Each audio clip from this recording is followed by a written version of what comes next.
What's up? Good afternoon everyone. So, na ako'y ginuna ron naisipan ako nga himo na akong content about ni atong nangutana sa akong amigo nga si DJ Makoy ba.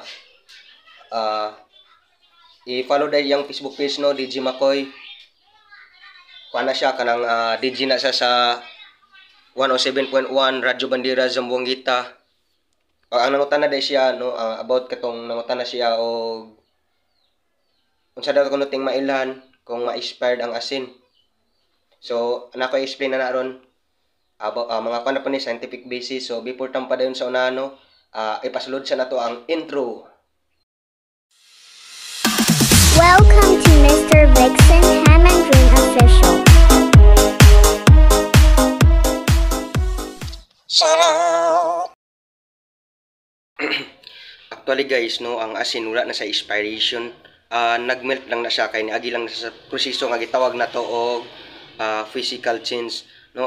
Physical change man good kuan man siya kanang example kanang asin from liquid from solid to liquid, no.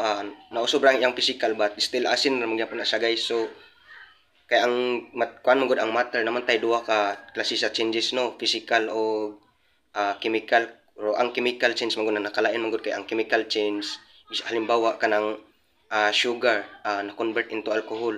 Kay ang chemical change man gud is occurs when substances converted or formed into another substances man gud guys.